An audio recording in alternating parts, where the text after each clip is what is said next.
Welcome to the WrestleTalk News!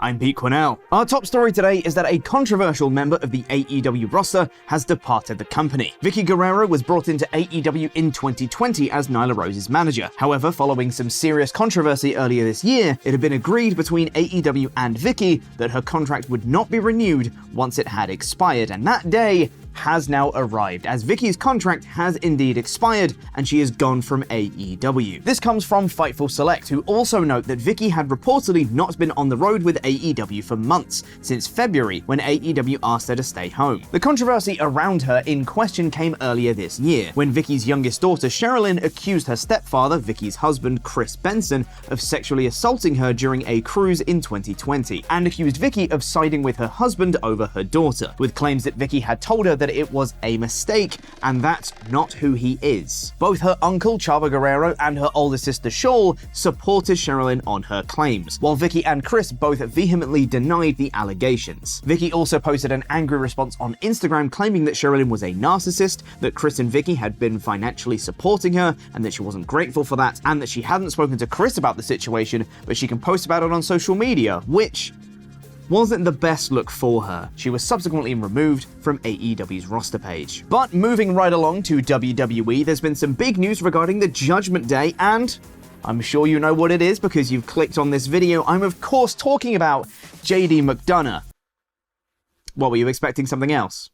For those who've been paying attention, JD McDonough, after being called up to the main roster, started appearing in segments with Finn Balor, hinting that there was some sort of story coming where JD could be included in JD, that JD being Judgment Day. However, for JD fans out there, that JD was McDonough, you may be disappointed to learn that his plans may be put on hold, as according to Worked Wrestling on Twitter, JD's JD plans have been halted for the time being. The first JD was McDonough, the second JD was Judgment Day. But with some very interesting dynamics playing out in Judgment Day right now, what with Priest holding Money in the Bank, Rhea Ripley holding the women's world title, and Finn Balor challenging for the men's world title at SummerSlam, it's shaping up to be pretty spicy indeed. If only they had something for Dominik Mysterio.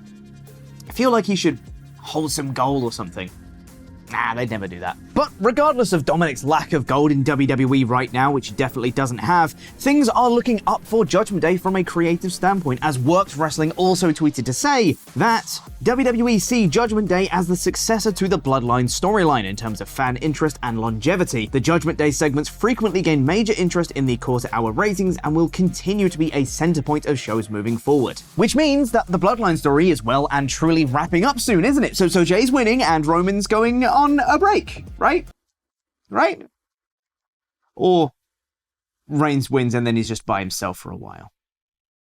But onto some potentially sad news now, and there may be another injury in WWE. This is just speculation, of course, as nothing has been reported yet, but following this week's episode of Raw, Liv Morgan was photographed wearing a sling and supporting her arm. Having just returned from an injury, this would be quite devastating if it were severe, but this could just be precautionary. Much like how Bayley's match at a house show recently that was called off with the X symbol from the referee saw her at least leaving under her own power, which hopefully means it was done as more of a precaution than anything else to prevent further injury. Again, all speculation, but worth noting. Back to SummerSlam now, and there may be some details about the show that have been revealed, courtesy of Logan Paul and his podcast, Impulsive. While Logan's match for the show hasn't been confirmed as of yet, it's all but certainly going to be against Ricochet, with the two set to have another encounter on this coming week's Raw, most likely where the match will be made. And if he does get that match, there's every chance it could open SummerSlam this year, as according to Logan himself, he has specifically requested to WWE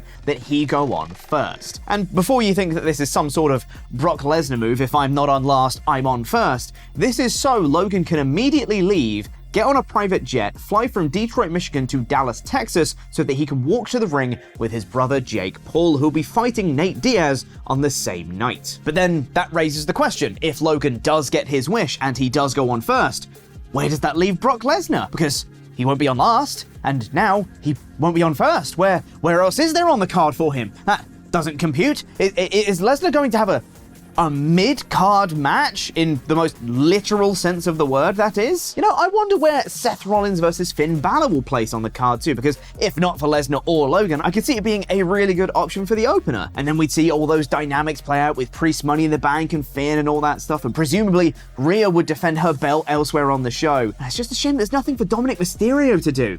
Ah, well, I'm sure something will come along soon for him. On the subject of Logan's Impulsive podcast, Seth Rollins was a guest on the show after the two faced off at this year's WrestleMania. And while he praised Logan for his work ethic and respect shown to the industry, he also said, "Stay away from my world title, please." To which Logan said he can't make any promises because he's just extended his contract in WWE, presumably with another photoshopped image of a contract signing. Seth also had another piece of info he shared on his Impulsive appearance, and that was to do with his now iconic entrance music. Seth shared that he debuted the new song in 2021 at WrestleMania 37, but wouldn't get the full effect of the crowd chanting along until much later when he realized that people were singing along to it at a Raw show in Madison Square Garden in 2022. But interestingly, what's actually being broadcast is the Vince McMahon version of the song, and it could have been a little different according to Seth. Vince McMahon he was just hearing it for the first or second time. He actually took a set of the woes out. He didn't get the woes. He was like, that's not Seth Rollins, that's not Seth freaking Rollins. I'm like,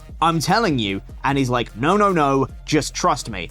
I'm like, alright, fine, you've only been doing this for 80 years or whatever. The version you hear now is still the Vince version, but there's enough of the woes that it caught on. Sticking with SummerSlam as a topic here, there are now currently 2 official matches for the show, that being Seth versus Finn and Cody versus Brock. While many expected that when the match was made for Cody and Brock, there would also be a stipulation attached to that announcement, that wasn't the case, and it's currently lined up to be just another singles match. However, we may be getting a stip before long, as Worked Wrestling on Twitter is reporting that while there wasn't one announced before, there will be a stipulation for the SummerSlam Cody Rhodes vs. Brock Lesnar match. What that stipulation is, we don't know yet, but if it were me, I'd go dog collar, because why not? It's Cody, and we know Cody can do a good dog collar match, and if Lesnar cares, he could definitely make it work. I, for one, am optimistic they can make something great, whatever the stipulation is. And speaking of optimism, that's WWE's outlook about the Women's Tag Team Championships right now. What a segue. With Chelsea Green and Sonya Deville winning the women's tag belt on Raw, according to WrestleVotes, there is a feeling of optimism around the belts now, with the hope that the two can stabilize the tag titles with a substantial run as champions, which I thought is what we were guessing with Ronda and Shayna, but here we are. It would be sorely needed to calm these belts down a little and make them an actual prestigious prize, which may take some doing, especially with all these tag teams WWE don't have. Just take the example of someone like, I don't know, NXT North American Champion Wes Lee. He's made that title mean so much by having a lengthy reign, frequent defenses, and great matches. It's arguably the best North American title reign of all of them, and whenever he drops that belt, it's going to mean so much more to whoever he drops it to. Anyway, it's now time for my NXT 1 Minute One Take, where I'll attempt to recount everything that happened on last night's episode of NXT in 1 minute. And in one take, here we go. Hope nothing major happened. Start the timer. Dominik Mysterio beat Wes Lee for the North American title. That's the only thing you need to know about this show. It's the best thing ever. What a great decision. I love it. Now Finn's the only one without a prize in Judgment Day, and he's challenging for the world title at SummerSlam, which could lead to some really cool dynamics. Like Priest could maybe fake a cash-in on Seth, allow Balor to win the belt, but then they could all celebrate with their prizes, but then there's that wary look in Finn's eye, as he knows that Priest is right there with the briefcase. There's so many possibilities for this, with Priest stealing the belt from Finn after he's won it, or stealing it from Seth when Finn was about to win. It's so good. And Dominik holding the gold now can be the catalyst for Finn's descent into madness and desire to win singles gold. What a choice. I love it. It's so great. And also some other things happened on NXT. And that's my 1 minute one take. Think I covered everything there. But now why don't you check out yesterday's WrestleTalk news episode, including Luke's review of Raw. Here's a clip. They essentially just went into the near fall section, but to be honest, it popped the crowd. The Oblivion was broken up, Morgan kicked out of the Unprettier, but the good guys could not overcome Raquel's sore leg, and the Karens picked up the win and the titles with another Unprettier and running knee. This division, which, let's not forget, was supposed to be reset after Ronda and Shayna won the belts 7 weeks